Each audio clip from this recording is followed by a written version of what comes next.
For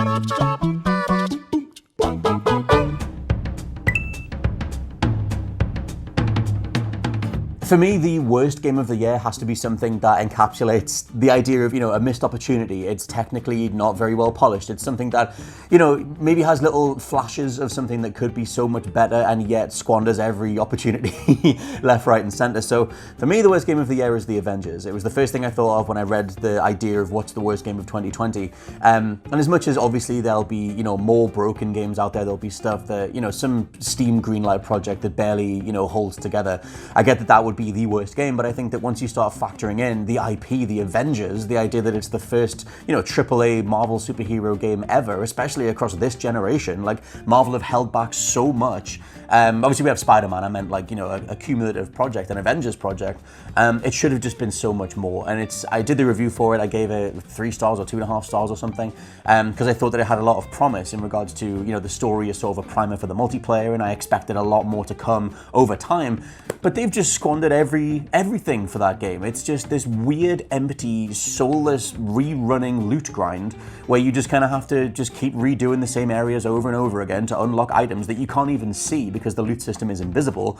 And it's everything that we hate about modern video game design. It's everything that hit the zenith of, its popularity. That was a spike there in 2017. And it was, everything that we hated in 2017, from Battlefront 2 to Shadow of War, to For Honor, the idea of just grinding through a game, something that's 100 or 200 hours long to try and get everything, being a substitute for value for money, and it's not. And I think that it takes a Herculean feat of mismanagement and, putting your focus in all the wrong places to get the Avengers game wrong, and to get it wrong to this degree. So yeah, I had fun with Avengers, the story mode. Sandra Sad's performance as Kamala Khan is brilliant, but they are tiny rays of light in an otherwise sea of oily poop that is just not worth anyone's time, at least right now. I hope that it pulls itself back. I hope it does a No Man's Sky across 2021. But where 2020 is concerned, for me, The Avengers is easily the worst game that came out this year. Hello everyone, Perennial Egg Jules here. Now, this was a very easy decision as to what is the worst game of the year, and that is unfortunately the XIII remaster. Now, I was really looking forward to this when it came out and was announced, because after all, we've been banging on about this game for years in these lists, telling people to go and play this cell action arcade cartoon shooter. It's really well done and has a really annoying cliffhanger that I hoped would actually be addressed, but no, that has not been the case. But anyway, when they announced that the remaster was coming out, I was psyched. I mean, you've already got a good-looking game. All you got to do is just polish up a few edges and boom, there you go. So why the developer decided to change the entire graphical engine to be less about cartoon cell shading and more just badly animated PS2 graphics, then they rewrote all of the cutscenes so they didn't have the comic book paneling and instead made them into terrible like live action segments that they're just, gross, but not as gross as the actual shooting and gunplay. You shoot a bad guy, and he does this in this game. That's not dramatic in the slightest. It looks like somebody is doing a stand-in for a panto theatre at Christmas. It's not a good actor. I'm sorry to anyone out there who does that for a living and enjoys it, but you know what I'm saying. It's not the high quality that I want it to be. In fact, this game does not have high quality anywhere. It is possibly one of the worst remasters I've played in a long time, and therefore deserves to be flushed down the toilet bowl forevermore as the worst game of 2020. My worst video game of 2020 has to be Mafia II, and it just gets worse the more I think about it. I know I've talked about this before, but it really pissed me off, at least when I look at something like The Avengers. It has at least some redeeming qualities in there. I had some fun with it. I enjoyed parts of the story. At least it looked pretty. Part of the reason why it's so bad is that essentially it makes the cardinal sin that a remaster should never make, and that's it looks worse than the thing it's remastering. The OG Mafia II, at least on PC, looks way better than the so-called updated version, and I don't know how that happened. Not only does the new version run like total arse, or at least it did when I played it, and I've never given it a second chance, with screen tearing out the wazoo, complete frame drops, and ugly visuals, but it actively took away some cool features that were in the original game in terms of presentation, and it sucks because I was looking forward to this so much. I haven't played Mafia II in a long time, and I was really hyped to play some kind of gangster game like it that is really good, because this year I've been watching The Sopranos, I've been rewatching The Godfather, I've been in the mood for a game like this, and it was just so broken and just so bad and so annoying that it has to be the worst game of 2020, because it's inexcusable. The fact that this was billed as a remaster, the fact that this was on sale in the state it was in, I don't know what went wrong. I don't know how something like this can happen in the year that we're in, after we've already been through the likes of Assassin's Creed Unity and high-profile failures like this. How do you get a remaster this wrong? Fortunately, Mafia Definitive Edition was really good, but the fact that we had to get this beforehand just, it sucked all the fun out of it. And look, right, I mean, I think this sums it up. The fact that I slogged through this whole game, got to the penultimate mission, and then just decided to give up so close to the end. I couldn't even bring myself to do one more mission of it. I was that done. So yeah, it can't be anything else other than this for me.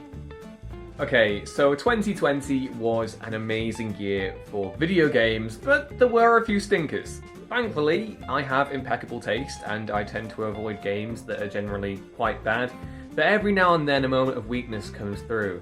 And there were two distinct moments of weakness for me in 2020, and that was Marvel's Avengers, which remains to me one of the greatest gaming disappointments ever. Fun fact, I'll let you know a little secret here, I sank so many hours into that game after launch in the hope of, kind of like that bit in The Simpsons where Lisa jettisons the barbecue suckling pig, and Homer and Bart chasing it, and Homer keeps going, it's just a little airborne, it's just a little airborne. But the problem with Marvel's Avengers is that it's forever going to be airborne, and it's never going to come back down and be enjoyable enough to play. Whatever, I've made my peace with that game now, it's gone, it's in the past.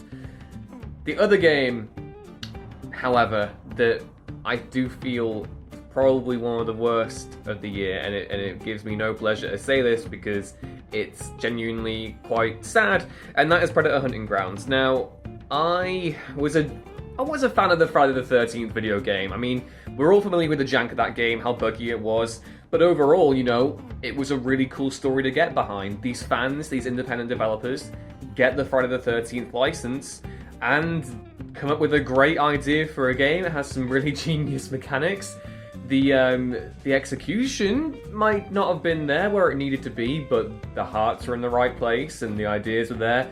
And when it was announced that they'd be getting access to the Predator license and start making a game called Predator Hunting Grounds, in my head I was like, okay, this is going to be the moment where, you know, with enough investment and time, they can, you know, carry over the creativity that made everyone check out Friday the 13th, the game, but with that added level of polish and refinement to take them to the next level. And unfortunately, Predator Hunting Grounds just wasn't that, and that is a huge shame, because the ideas are all there yet again. They're all there. But the gunplay, the presentation, the game itself looked like it came out on the last gen, not the current gen. And again, I understand these guys don't have the resources of a AAA developer, and that's something we all have to bear in mind. But equally, it just wasn't where it had to be, and that remains probably one of the biggest gaming disappointments for me this year. The fact that Predator Hunting Grounds didn't live up to the potential that studio has, and that is a huge shame. Predator Hunting Grounds. Playing as the Predator wasn't really that fun. The AI enemies were boring.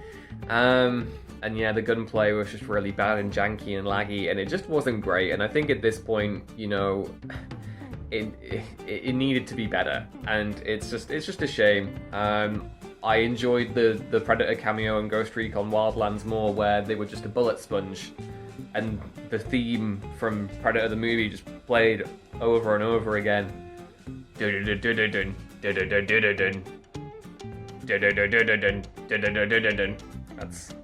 the Predator theme. I'm just gonna stop now.